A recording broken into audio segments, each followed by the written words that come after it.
नमो नमः. मी दया जोशी. संस्कृत अध्ययन या यूट्यूब चॅनलवर आपल्या सगळ्यांचं स्वागत. आज आपण पाहणार आहोत इयत्ता 9वीचा पहिला पाठ सुष्ठु गृहीतः चौरः.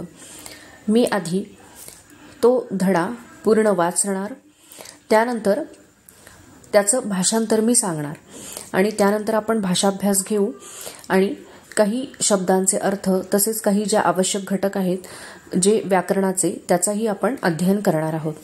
चला तर मग सुरुवात करूया. देवदत्तः नाम कोऽपि धनिकः आसीत्. एकदा तस्य धनस्यूतः लुप्तः. तस्य गृहे षड्भृत्याः आसन्. तेषु एव एकः चौरः स्यात् इति तस्य मतम्. चौरं ग्रहीतुं सः वीरबलं साहाय्यम् अयाचत. वीरबलः अवदत्, मित्र, अद्य सायंकाले तव सर्वान् भृत्यान् मम गृहं प्रेषय इति. यथा निश्चितं सर्वे सेवकाः वीरबलस्य गृहम् आगताः. वीरबलेन पूर्वमेव सर्वेषां कृते समानोन्नतयः यष्टिकाः आनीताः. सः सेवकान् अवदत्, भोः पश्यन्तु, एताः मायायष्टिकाः.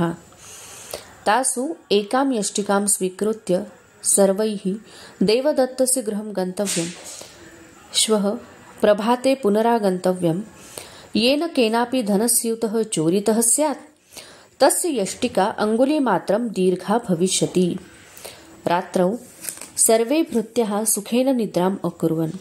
ऋते एकस्मात् सः अचिन्तयत्, श्वः प्रातः मम चौर्यं प्रकटितं भवेत्. अतः अहम् अधुना एव मम यष्टिकाम् अङ्गुलीमात्रं कर्तयामि इति चिन्तयित्वा तथा कृत्वा स सुखेन सुप्तः.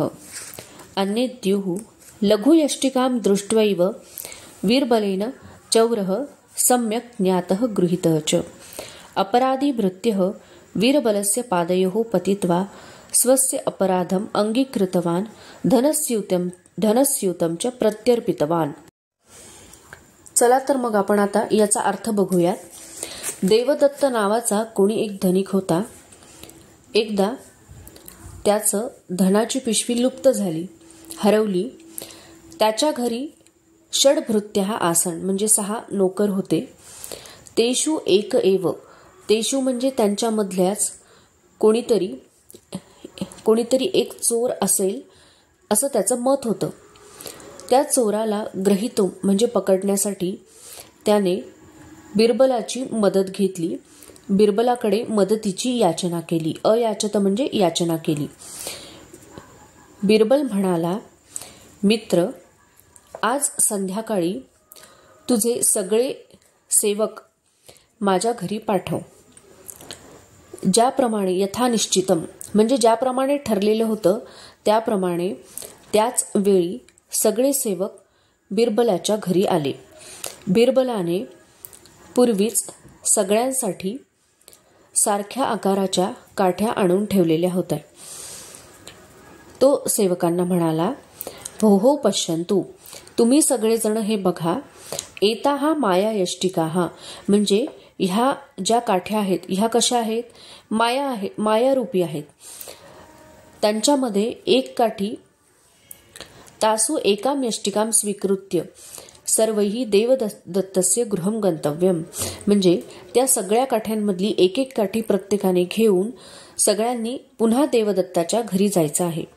आणि दुसऱ्या दिवशी पुनरागंतव्यम म्हणजे प्रभाते पुनरागंतव्यम म्हणजे सकाळी पुन्हा परत यायचं आहे. येन केनापि धनस्यूतः चोरितः स्यात् म्हणजे ज्याने कोणी ही धनाची पिशवी चोरलेली असेल तर त्याची काठी बोटभर दीर्घ होणार म्हणजेच मोठी होणार. रात्री सगळे नोकर सुखाने झोपी गेले, एक सोडून. म्हणजे त्यातला एक नोकर जो होता, एक सेवक जो होता तो मात्र जागाच होता. सह अचिंतयत म्हणजे तो विचार करू लागला की श्वः प्रातः मम चौर्यं प्रकटितं भवेत्. तर सकाळी माझी चोरी जी आहे तर ती उघडकीला येणार आहे.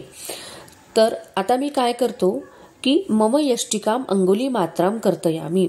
तर बोटभर माप घेऊन, बोटाचं माप घेऊन तेवढी बोटभर काठी मी आत्ताच कापून टाकतो. आणि कारण बिरबलाने आधी सांगितलेलं असतं की ह्या मायारूपी काठ्या आहेत आणि ज्याने चोरी केलेली आहे तर त्याची काठी बोटा एवढी उद्या मोठी होणार आहे. आणि हा विचार सतत त्याच्या मनात असतो त्या सेवकाच्या, ज्याने चोरी केलेली असते. आणि म्हणून तो त्यावरती उपाय म्हणून असं करतो की ती जर आपण आधीच कापली म्हणजे ती उद्या मोठी होणार नाही. आणि जो हेतू साध्य करायचा होता बिरबलाला, त्यामुळे चोर पकडला जाणार होता, तर तसं काही होणार नाही. आणि म्हणून तो ती कापण्याचा विचार करतो. आणि अशा प्रकारे विचार करून आणि तसं करून, तशी कृती करून तो सुखाने झोपी जातो. दुसऱ्या दिवशी मात्र काय होतं की लघु यष्टिकाम दृष्ट्वा एव वीरबलेन चौरः सम्यक ज्ञातः गृहीतः च. अर्थात ती बिरबलाची एक युक्ती असते की ज्यामुळे चोर पकडला जाईल. अर्थात खरं जर पाहिलं तर त्या काठ्या काही मायारूपी काठ्या नसतात, त्या साध्याच काठ्या असतात. परंतु चोर पकडला जावा म्हणून बिरबलाने ही युक्ती केलेली असते. कारण आता जसं चोराच्या मनात आलं तसं होईल अशी कल्पना आधी बिरबलाने केलेली असते. आणि म्हणून तशी योजना तो करतो आणि अर्थात त्याचा हेतू साध्य होतो. तर त्या चोरानी आपली काठी कापलेली असल्यामुळे त्याला लक्षात येतं की याचा आकार छोटा झालेला आहे. आणि मग बरोबर तो त्या व्यक्तीला पकडतो आणि राजाच्या स्वाधीन करतो. पण हा जो अपराधी असतो तर तो सेवक मात्र बिरबलाला नमस्कार करतो, त्याला माफी मागतो आणि स्वतःचा अपराध जो आहे तर तो त्याचा अंगीकार तो करतो, त्याची कबुली तो देतो. आणि जी काही धनाची पिशवी त्यांनी चोरलेली असते ती मात्र तो बिरबलाला परत करतो. अर्थात बिरबल हा चातुर्यासाठी प्रसिद्ध आहेच. आणि ह्या कथेतनं पुन्हा एकदा त्याच्या चातुर्याची प्रचिती आपल्याला येते. धन्यवाद.